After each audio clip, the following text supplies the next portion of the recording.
You're listening to SantaCruzVoice.com. SantaCruzVoice.com. Good morning. I'm Bettina McBee with you this Saturday morning, the first Saturday in December. Thank you for joining me this morning on Bettina's Buzz. And with me in studio, I have Konstantina and Nikola. Thank you for joining me. And pronounce your last names. I told you both I wasn't going to do that. Okay, so Konstantina Chilingirova, and I'm super happy to be back here. After a month. Yeah. You came back to join me, and you brought your friend and race car driver. Nikola Tsolov. Nikola Tsolov, yeah. Thank you for being with us, Nikola. Thank you. And this is your first visit to the United States. Yeah, it's my first time, and it's great so far. How do you like it? Yeah, it's so different in many ways. So it's interesting to learn and see how it is. So and you are from Bulgaria. Yeah, from Bulgaria, but I live in Spain for racing. And tell us about your racing, please, Nikolai. Okay, so I race in Formula 3 driver, and so most of our races are in Europe. That's why I live in Spain, because it's close to pretty much every country in Europe. And yeah, it was my first year in Formula 3. I was the youngest this year. So. And Nikolai, you are only 16 years old, right? Yeah, turning 17th in very soon. Only 16 years old. And how long have you been racing? Since 2016, so I was 9 years old when I started with go-karting. With go-karting. And explain to the listeners here at SantaCruzVoice.com, Nikolai, how did you start into go-karting, or karting, as you told me? Yeah, so I was probably about 8 when I first got into go-karting, the rental karts, that there's on the track.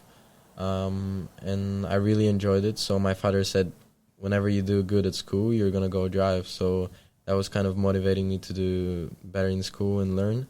So then I would go drive almost every day on the track. So I got super into it. And one day as we walk into the track, we saw like an advertisement for young drivers to join an academy. Mm-hmm. My father decided to put me into that academy, and there we did classes, and then they took the best 14 drivers of those classes to do a full championship in real go-karting, like not the rental but the full championship, and that's how it all started. So from then on it was just progressing through the categories. And to me, at such a young age, to already have the desire to progress so far into formula racing, how do you think that came about, or where do you think that may have come from? I mean, this sport we all start pretty young. Actually, I started quite late. 9 years old is pretty late to start. That's late. Yeah, usually kids start, the average age start, I would say, is 5, 6 years old. Some start at 3, really young. But yeah, then I just went through the categories really quickly. So I got into formulas. So Formula 4 very early at 15.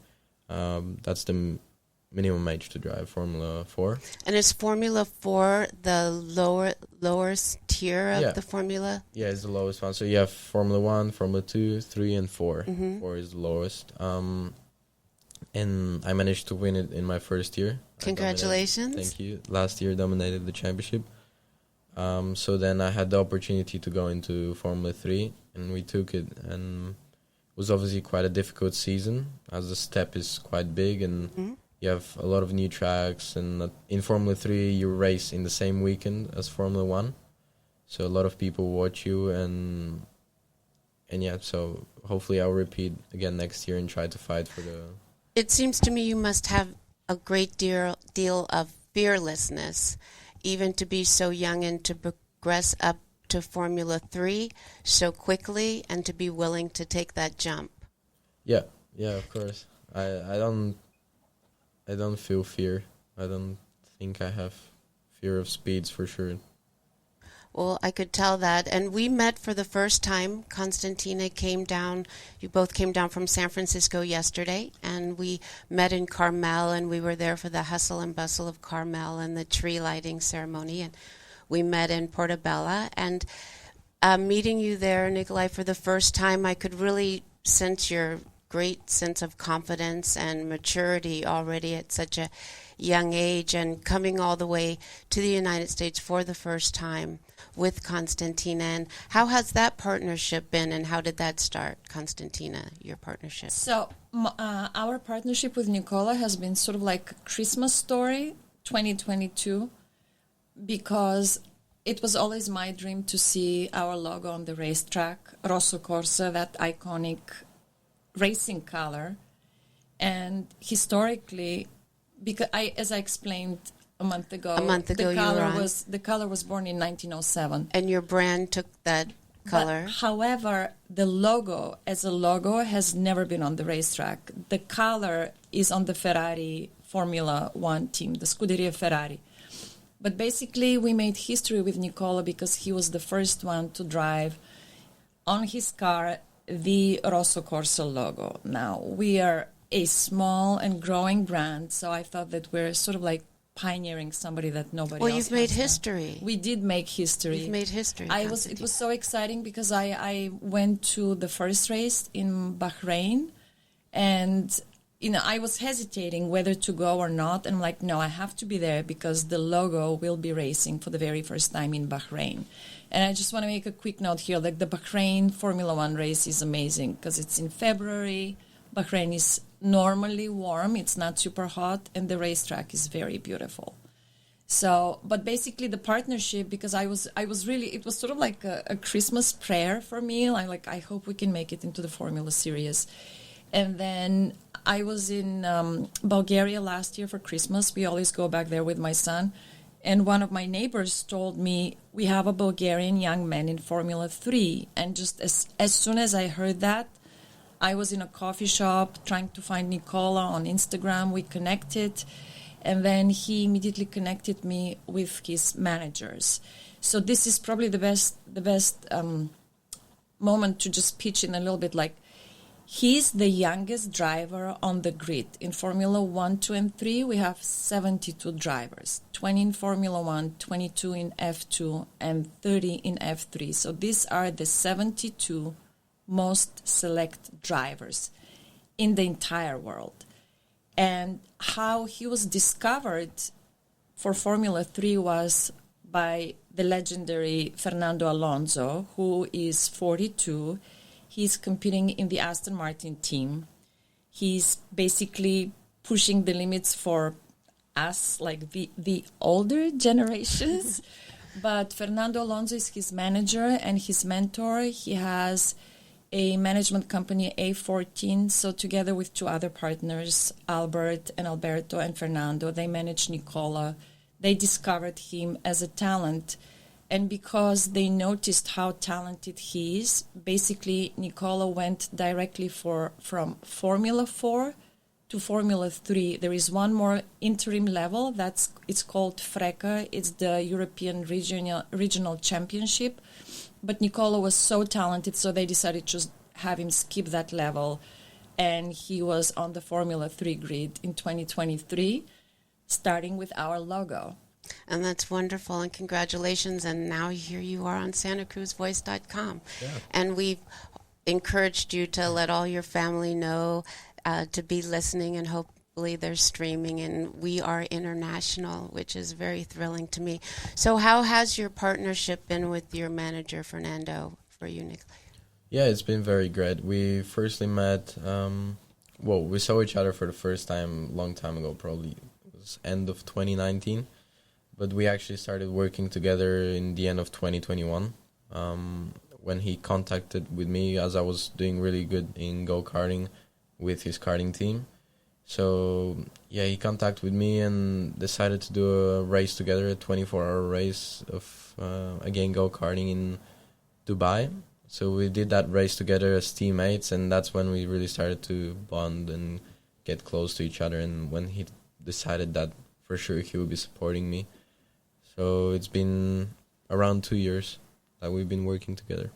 And it's been a whirlwind of 2 years, I can imagine, and lots of traveling and lots of different time zones and jet lag. And how do you keep up with all of that schedule? I mean, it's always exciting for me. The more I travel, the more discover new things, and it's always keeping me on my toes, and I like to do it. I just love a dynamic life. Tell our listeners again, as you were telling me last night, in terms of training and getting ready for different tracks and different competitions, what's some of the mindset and the work that goes into that? Well, obviously we have to be the best we can prepared physically, but anyone can prepare physically. Anyone can go to the gym. So the rest is all your mind, mentally, how you prepare for a race and learn the tracks. And we get not really a lot of time on the tracks, so we have to prepare outside of the track. So on the simulator, looking over data from previous years, races from previous years, talking with the engineer to understand how you can arrive and be as quick as you can from the first lap. And Konstantina, what is it like to see your brand?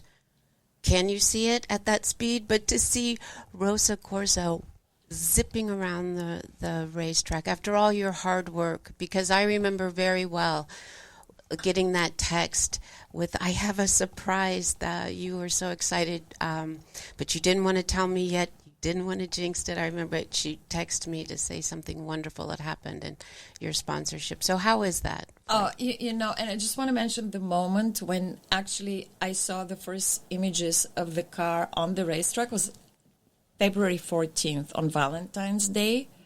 So I wake up with a beautiful surprise message from my son, like, Mom, happy Valentine's. And then the other messages were like seeing the car in Bahrain on the racetrack, because they were doing some pre-season testing. But yeah, seeing my logo on the car is, I have to say, a sweet addiction. I mean, like, it's just amazing. It's so exciting. And this year I went to 7 racetracks, 7 out of the 10 races. One of them was canceled in Imola because of a storm in Italy. So in those 7 races, where were those 7 places that you traveled to? So I did Bahrain.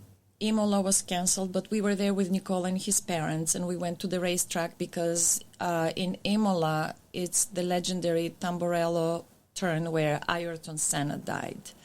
And ironically, Ayrton Senna is Nikola's famous driver, my famous driver, Lewis Hamilton's famous driver. So we went to visit that turn. And then from Imola, I went to Monaco. I was there with my son and my nephew and my niece. So it was like a really nice family moment of everybody seeing the logo. And it was your son's birthday yesterday. My son's birthday was Happy yesterday. birthday. Thank you. That was nice. What was really impressive about Monaco, that was Nikola's first race in Monaco. For the very first time he was driving that racetrack, because with the Formula 4 championship, Nikola had already visited some of the racetracks, but Monaco was a debut for him. And Monaco is technically it's a very difficult racetrack. So I was in the paddock with his parents watching practice qualifying, the sprint race and the Sunday race, and it was amazing to see him overtake a car on the hairpin. It was just super exciting. As he smiles, a nice smile comes across his face. And then from Monaco, we went to Barcelona, and then Red Bull Ring, the legendary Red Bull Ring in Austria, and then Hungaroring in Hungary, and then Belgium, Spa, and then the season ended at Monza, which is one of the oldest racetracks in F1. But in terms of pretty much on every racetrack, I find a way to pick a good spot so where I can film Nikola just flying by me with the logo. And that's nice. And I work with a couple photographers, but yeah, it's amazing. And what they do, I mean, it's very different to be on the inside of the racetrack. I've learned a lot about the opportunities for my brand, but just watching all of these young men, every time when they get out on the racetrack, I mean, they risk their lives. And watching all of them, preparation, how they communicate, they have a great camaraderie going on. They know each other, they're friends off the racetrack, and then on the racetrack they compete. But what they do is, this is what probably explains the level of maturity. Is the high risk of the sport and the intensity and all of the preparation that goes in it, the mental endurance. So this is why, in a way, Nikola doesn't have the normal life that a young man at that age would have. And they are all sacrificing from personal life to do what they're doing. Well, on that, we're going to take a moment. We're going to take a break, and we'll be right back here on SantaCruzVoice.com. Bring happiness into your holiday with a fresh and fragrant Lions Club Christmas tree. When you light up the tree, your family's smile will last into January. Pick up your tree from the Lions Club lot at the Portuguese Hall near Costco. 2 to 7 weekdays, 10 to 7 weekends. While they last. Bring happiness into your holiday with a fresh and fragrant Lions Club Christmas tree.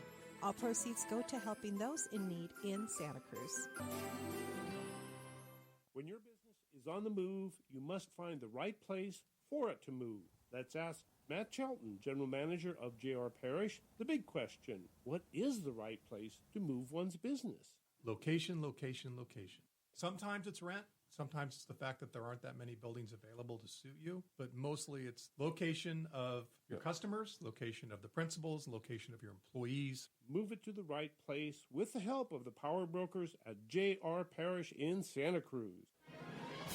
Shenyun Performing Arts invites you to travel to the magic world of ancient China. Experience a lost culture brought to life with incredible classical Chinese dance, magical scenery, and soul-stirring music. Shenyun.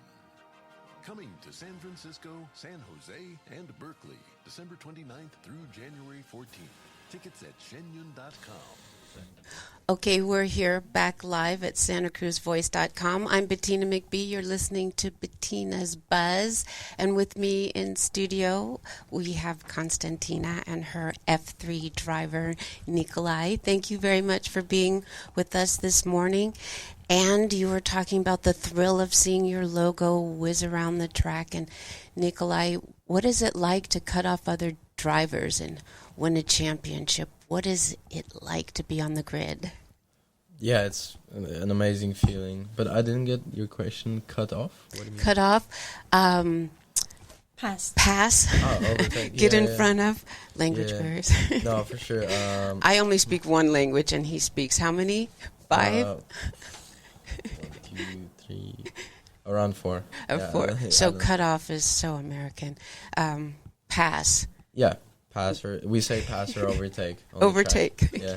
Well, yeah, it's a great feeling because most of the time you go really close next to each other. So wheel to wheel, you probably almost touch. Sometimes you have to touch at really high speed. Let's say 150 miles an hour.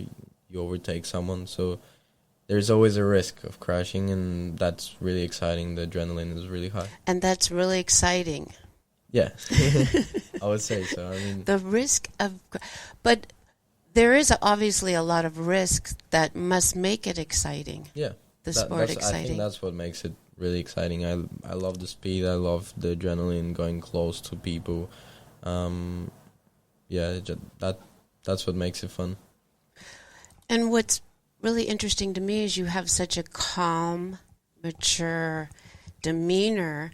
So I'm just thinking the driver who gets behind the steering wheel with that focus to win, what is that, Nikolai, like?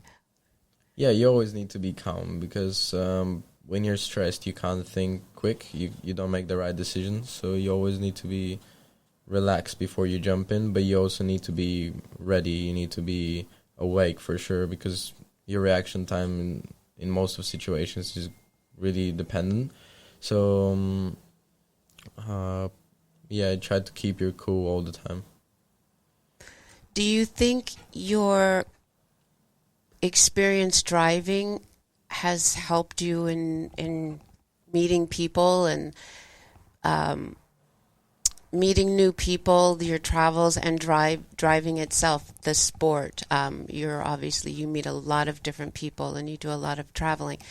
Has that helped you mature, I guess is the word I want to say. Sure. I meet new people every day, whether it's at the track or in my home or I always have to meet new people.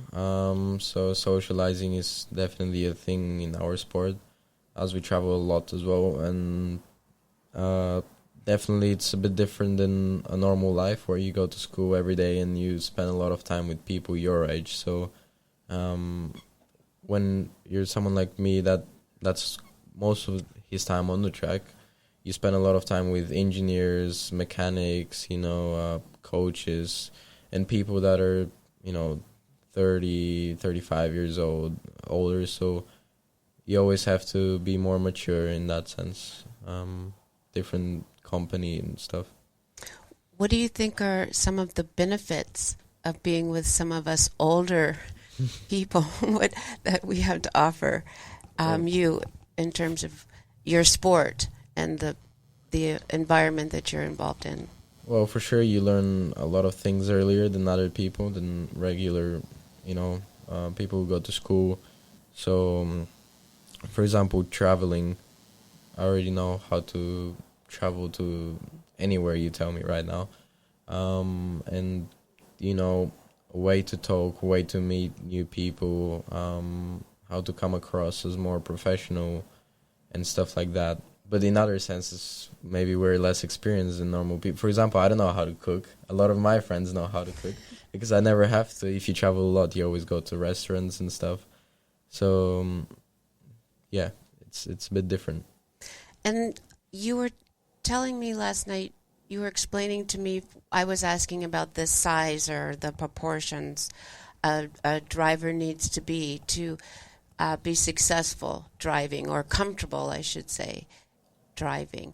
And you mentioned that your feet are even a little bit larger, and you compensate for that and deal with that for your sport. Yeah. So you, preferably the shorter you are, the better it is for racing, because you can fit easier into the car. You're lighter, so when you're lighter, so obviously when you're lighter, you go faster. But to equal it out, we all have like minimum weight that we have to be with the car.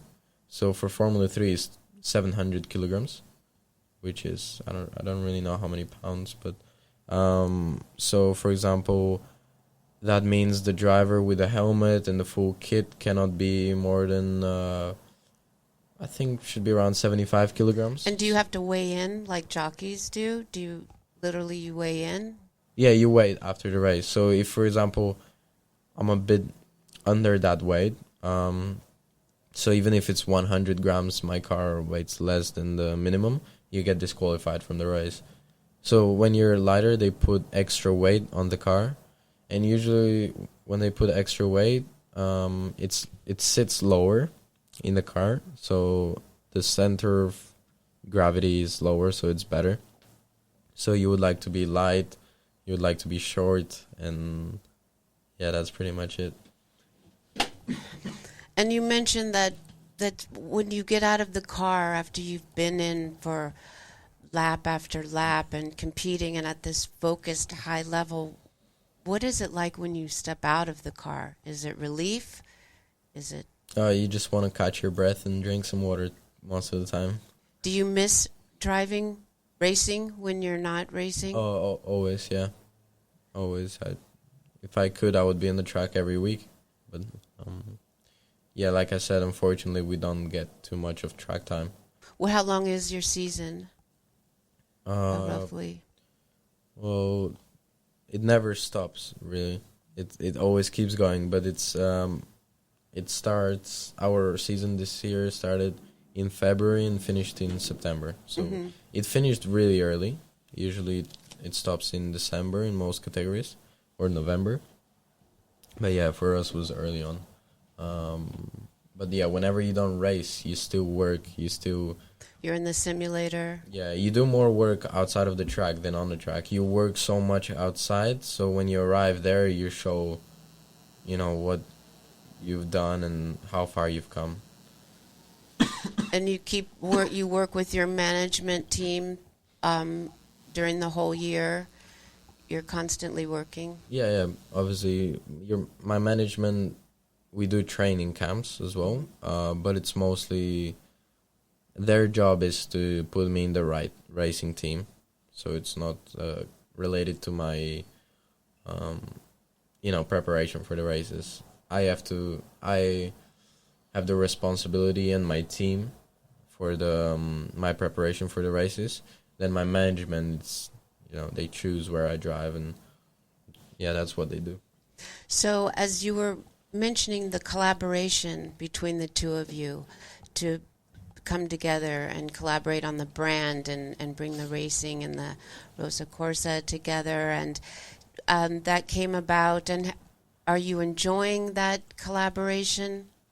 Yeah, a lot. Konstantina's probably the sponsor I'm closest with as like personal relationship. I just, because I mentioned earlier, we're pushing the limits, like we pioneered the logo historically. I'm actually a little bit surprised that the Italians never did that before. So, we pioneered the logo on the racetrack, but we're also pioneering other aspects of collaboration, because this past week when we were in San Francisco, we were sightseeing, and one of the things we did, I took Nikola ice skating, because that was part of a reel which we created for Christmas, but he wasn't showcasing the men's skincare line because he's the brand ambassador for the men's skincare line. And everybody should look at your socials. I was looking at that this morning. It's really nice. So ice skating. Basically what we did was, the reel is about, Nikola is telling, hey boys, if you haven't bought a Christmas gift, check out the beauty products that we offer, which is what other brands are not really doing that. They're showing mostly girls applying the makeup or the gift sets. And I have tested that even before Nikola at Quail in 2022. I had the local hero, Cody Burnett, work with me at Quail. Are you there, Cody? You're the local hero. Maybe he's listening, And so I had Cody, and then I always have a makeup artist, Bella Zambrano, which I mentioned. But Cody was basically going around and giving away cards and inviting women to the booth. And it was really astonishing to see how many women came to the booth. They wanted to take pictures with Cody, but that certainly also And again, worked. we're talking about the Quail Motorsports gathering. The local gathering. During the infamous So we're car doing week, the same Monterey thing with Car Week. Nikola, and to be honest with you, obviously he's so courageous because he's racing on the racetrack at 300 kilometers an hour, but he also goes along with my ideas because, not everybody would be willing to say, hey, go buy beauty products for your girlfriend or for your mom. And also my son has been with me at the racetrack, at the vendor booth, selling with me. And I know. But it seems very natural. Yes. It's why it hadn't been thought of before. Well, right. That's because you thought of it. Yes, you had the brand and you had the history behind the color that you wanted. Local First organization.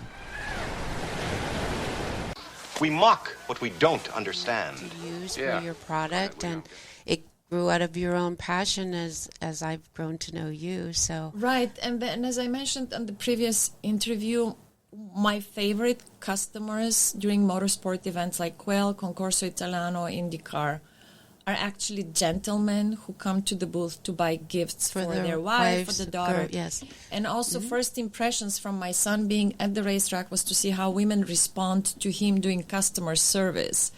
So, we're pioneering in many different ways, and I'm very happy that Nikola feels comfortable with it. And he goes he along seems very comfortable with it. Yeah.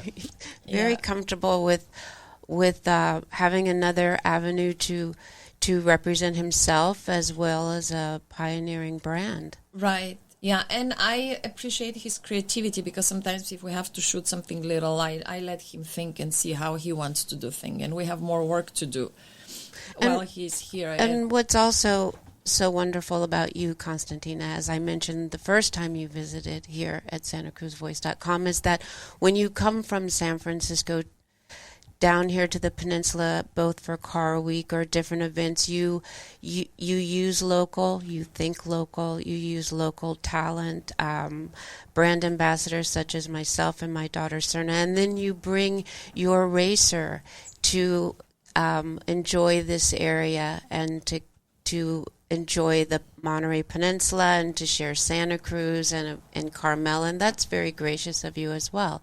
And then, surprisingly, so I'm bringing Nikola from Europe. He's an F3 driver. We go to Laguna Seca yesterday, right? I've been at Laguna Seca a few times with the lipstick. But it's funny because he had the immediate connection as soon as we got out of the car on the racetrack. He said, I've driven this racetrack on the simulator hundreds of times. And then he called a friend of his in Australia, and he's like, hey, dude, I'm here. Can you see the racetrack? What was that like? What was that like for you to see it in real life and not in a simulator? Oh, it was fun because, it was really well made on the simulator. The whole track, it was identical. So when I went to see it in real life, it was almost like I knew the track. I've been there a few times, and I knew exactly where every corner was positioned. So, yeah, it was pretty exciting to go see it to be part of history. And you took a lot of pictures. We took a lot of pictures. So he was the one. So again, we're talking local, and he connects with the local, and he starts talking about the corkscrew turn, which the corkscrew, yes, the infamous, yes, the infamous or famous, right? Both, depending on who's behind the wheel, right? I guess. And then there were two young ladies. We were waiting for April Morris. I want to mention April Morris because she's also a local hero. But there were two young ladies while we were waiting for April, and one of them said, actually, the latitude is 10 stories, so it's like an apartment building, 10 stories. That's like the drop down on the corkscrew. And then Nikola and I did a little hike, so we walked to the corkscrew from behind the racetrack, and then April Morris, who is a manager at the racetrack, she drove us on the racetrack 2 laps. That's nice. That's great. Yeah.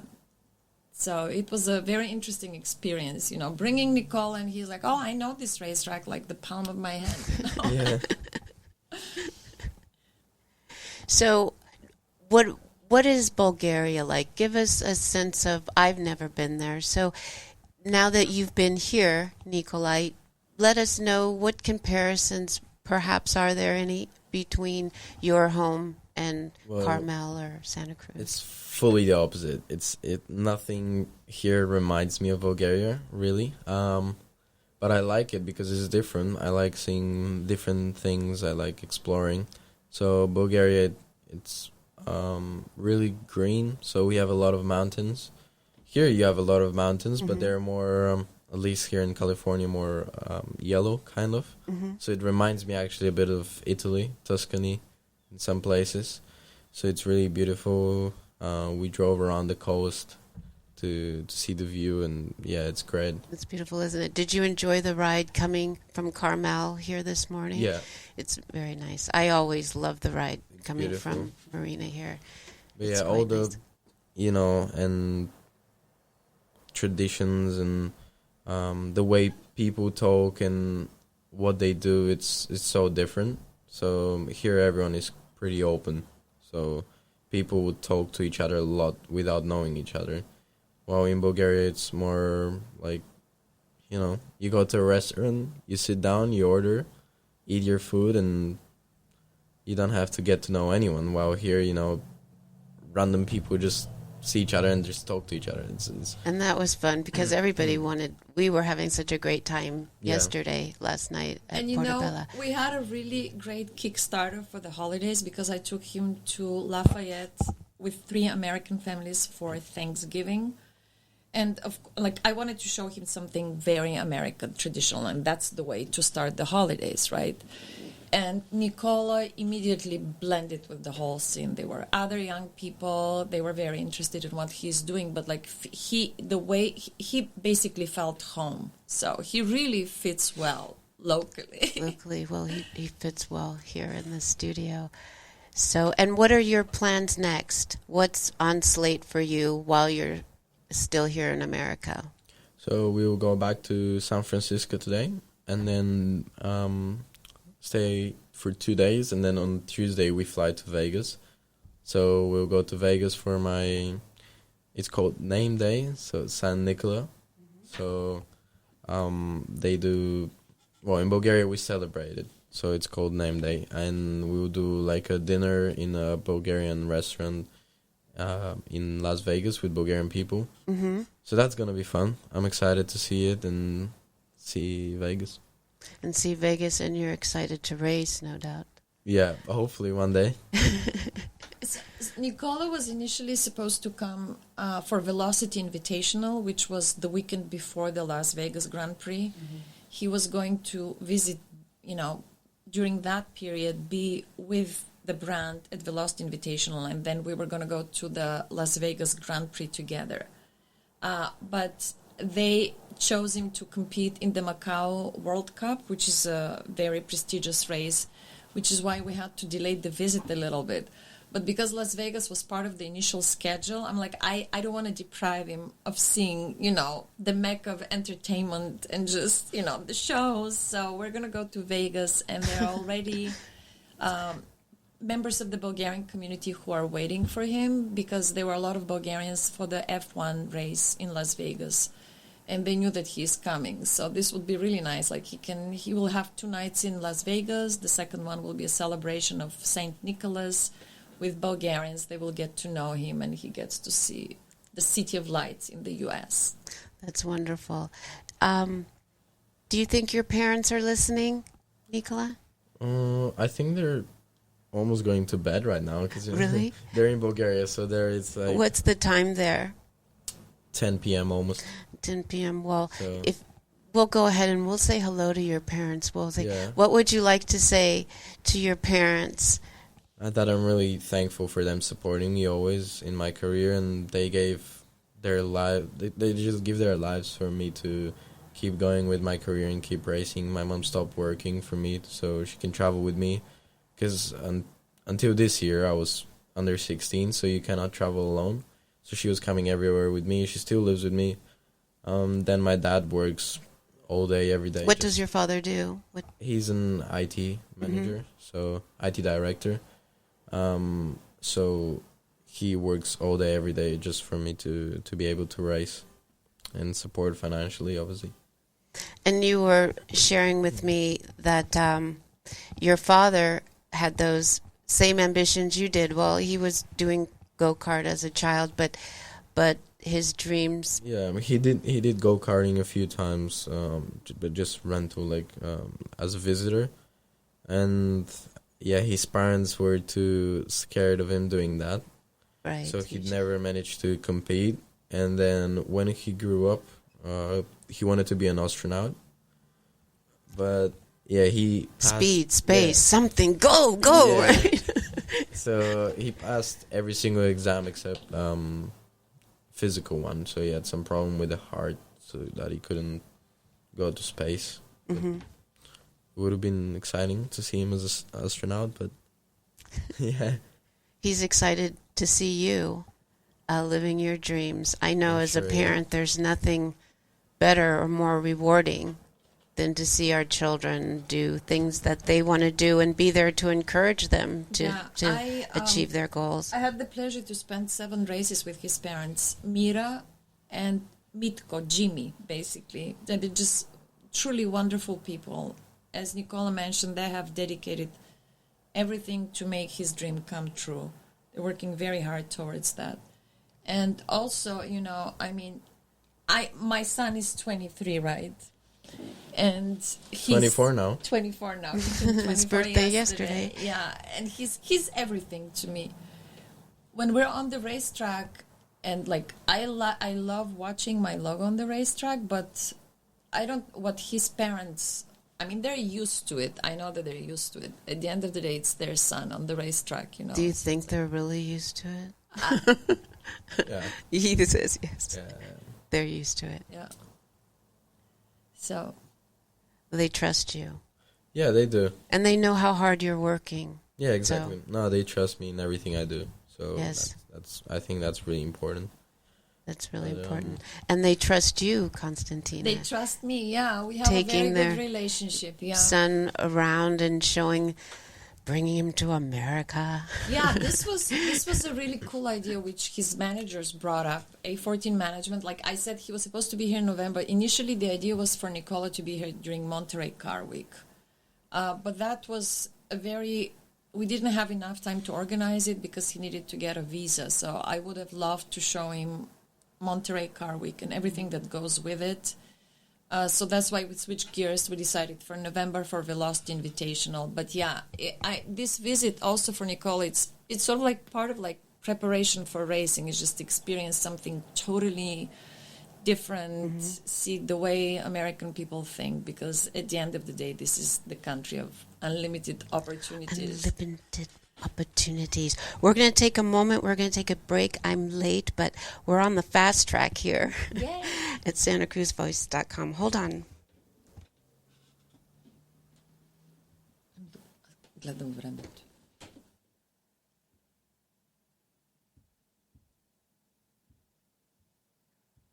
Save the date. Join friends from Cruise.io, Think Local First, Santa Cruz Voice and the local business community Thursday, December 14th from 5:30 to 7:30 as we light up the holidays with delicious snacks and libations, live music, a real Christmas tree, a huge raffle and lots of meeting and mixing. Thursday, December 14 at Cruise.io. Details at thinklocalsantacruz.org. Let's light 'em up. What to gift father-in-law, or anybody else for that matter. Teepee creepers are handmade, super soft, high-quality sheepskin slippers. Teepee creepers keep my feet warm and comfortable all winter long, and at the end of a long day, my feet feel as fresh as they did at the beginning of the day. Solve most all of your gift-giving dilemmas. Go to teepeecreepers.com and use SC Voice for the coupon discount. Time to eat and watch football. Chef Ben here from the Back Nine Grill and Bar at the Pasatiempo exit. Every football game, every Sunday, starting at 10 a.m. We have dollar wings, a breakfast sandwich, and beverage specials. Monday and Thursday night football as well. College ball all day Saturday. Other sports? Oh yeah. Time to eat and watch football. Take the easy off Pasatiempo exit from 17. See you at the 9. You never get a second chance to make a good first impression. When you want to make a good first impression, start with Dynamic Press Angelo. Dynamic Press can take care of every printing need, from business cards to stationery, apparel, mailings, brochures, everything but money. When you want to make a good first impression, start with Dynamic Press in Santa Cruz. 479-7920, dynamicpress.com. We're back on SantaCruzVoice.com. I'm Bettina McBee. You're listening to Bettina's Buzz, and I'm here with Konstantina and Nikola, and we're down to our last 10 minutes. I never quite grasp how fast the hour goes when I have guests here with me. So, again, thank you for being with me. And, again, you're going to head back to San Francisco. Yeah, I'm thinking we're going to take the coastal road, because that's spectacular, and I would like Nikola to see that. And maybe we're going to make a stop at Maverick, because Nikola is fascinated with surfing. Yes. And this is the mecca of surfing. Have you surfed before? Yeah, of course. Really? Yeah, I love surfing. I think it's really calming, and it also has a lot of adrenaline, because, you know, when you fall, you can't breathe, so you're like, oh, shit, am I going to drown? Or So, no, it's fun. So, do you hope to come back to this area? Do you plan to come back? Yeah, I would love to. I would love to come back to the U.S. again. Good, and maybe next time you come, you can surf. Yeah, maybe if it's hotter. Don't count. I don't like the cold water too much. You'll need a wetsuit. Yeah. I've actually never surfed without a wetsuit. Oh, well, that's good. Because in Spain, you can surf only in the winter, because the waves in summer are really small. Oh. So, yeah, I surfed when it was like around Fahrenheit. I don't know. That's maybe 50 Fahrenheit when it was in Spain. Then, actually, my first time was in Australia. So probably the best place to start surfing, because there it's the most popular, I think. But here in the U.S., it's quite popular as well, right? It's very popular, especially in Santa Cruz. And there's I don't surf, but I know that we have some of the best waves. I'm sure that some excellent waves here, and excellent surfing competitions, and people of all ages and animals. Dogs surf here. What? You've never seen pictures of That's dogs? such an American thing to do. Yes. When you go back and share stories, say with your parents or back to Bulgaria with your friends, or Nikolai, what will be some of the favorite things that you'll share of your time here with us? There's been a lot. So obviously, we can start from the last things to the first. I would say Laguna Seca, the track. It was fun. I have a few friends that want to know about it as well. Then I would just tell them all the different cultures in America. So, how the people are comparing to in Europe. And so we're all right, Nikola. You're saying we Americans were all right. Yeah, it's okay. Yeah, it's fun out here. The food is also really different, I would say. That was good last night, the food. Did you enjoy that really at good. Portobello? Yeah, Yes. I liked it. It was good. The hummus. We had hummus and pita bread. I know you and we both had salads. What did you have, Konstantina? Yours looked good. I had the mushroom soup, but I took Nikola for lunch at the same place and had the short ribs, and they were basically falling apart because they were cooked 8 hours. They were wonderful. And he really loved good, it. yeah. And then we had the strolling musician. That's playing. typical in Europe. Yes, that was very nice. Maybe that made you feel a little bit at home. Yeah, that was nice. I liked it. I wish he stayed around the table a bit longer because he was like for 1 minute, then he left. Yeah, it was very crowded in the restaurant, nicely crowded, because we had to go 3 different places because Carmel was bustling. Yeah, holiday season. It was very nice. Buzz. It was nice to see all the people about. So, yes, and we were there again with Cody. Cody, we hope you're listening because we've mentioned you several times. And Cody Burnett, our Brad Pitt lookalike. So that was nice to have you with us. So we're thinking of different things that we're going to do after the show. Are we going to go for coffee? Yeah, we're going to go for coffee. Before you hit the road? Yeah. And I love coming to the Monterey Peninsula. It feels home to me, being here for the second time. I love the air. You're in the studio. Yeah. It's nice to come to the studio. And everybody's always so helpful. I know the first time that you came, everything people are you needed. so nice. Bill was here to help. And I think Nikola is getting those impressions. People are so open here, so down to earth, always ready to pitch in with help, very polite. And I think he's soaking that and really enjoying the vibe of communication in California. Yes, we like to communicate in California, especially on SantaCruzVoice.com, because we're all about local people and local vibe and people who come to share in what this area has to offer. We have a lot of history and places to see and interesting people to meet. You never know who you're going to meet. Even the owner of Portobello came out and started talking to us and sharing his racing stories. Right. He's racing a Ducati motorcycle. Motorcycle. Laguna Seca, yeah. So I hope we can bring Nikola for Monterey Car Week 2024, and he can spend maybe like 2 weeks here and enjoy Santa Cruz, go to the boardwalk, do all of the rides. Oh, definitely the boardwalk. Play some volleyball on the Santa Cruz beach, which is the signature sport. That would be and fun. Surf, of course. I like volleyball as well.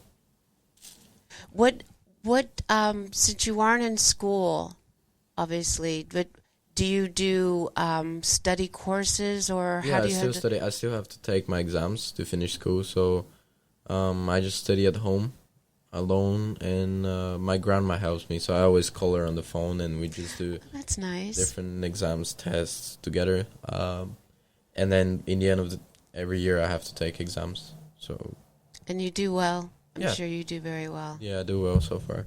Because you were motivated by doing well in school and you can race, right? Yeah, It's it used been to be. Now it's not a motivation anymore because I'm racing, right? So But your motivations have changed. yeah, To win. My only goal is to, my only desire in life is to race right now. So it's all I want to do. So and you're it's the most important thing for me. And motivating younger children. I say younger, Yeah. no, you're so young yourself. Yeah. Those pictures of you on social media when you were karting in your competitions, and you're such a wonderful young man. But and to see you today, and already how quickly you're excelling and motivating younger people. Yeah, kids in Bulgaria, a lot of kids that are like 7, 8, 9 years old, they start racing just because they see me doing it, and they see they can make it too. They see that that's one of their dreams, and it's actually possible to do, because I'm the first Bulgarian and the only one that's arrived this far. So it's kind of showing them and inspiring them that they can do it too, and they can become their dream one day. You're first. Yeah, the first one, Bulgarian. You're my first F3 racer here on Bettina's Buzz.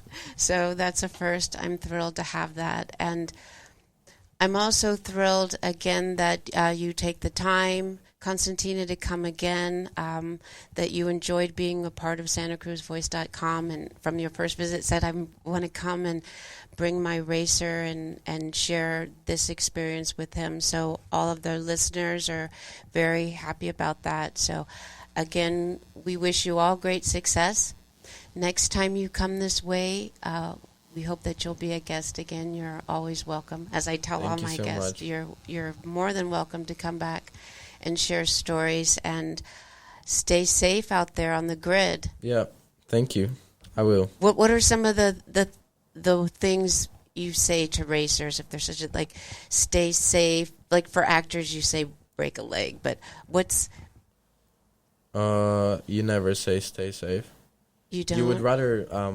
You'd rather lead a race and crash and break a bone than just drive slow and last and just finish the race. So it's all or nothing. Yeah.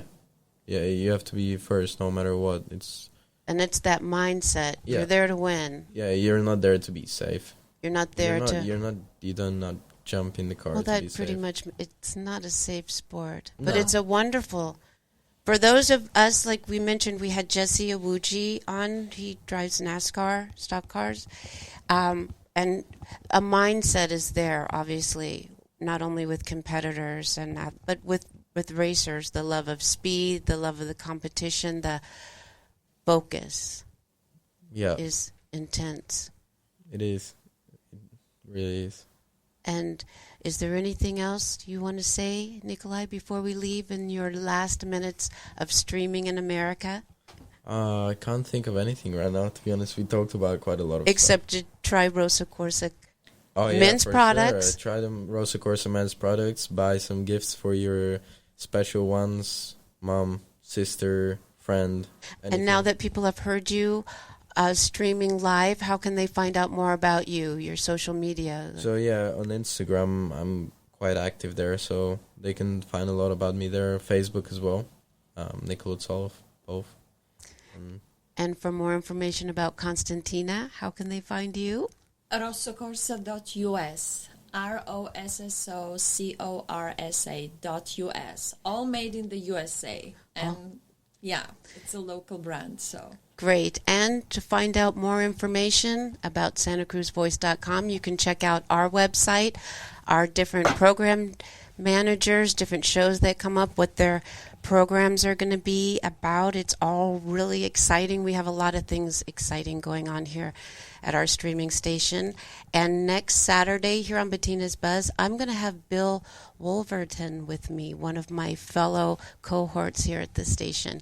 I'm very excited to have Bill with me. And coming up next, after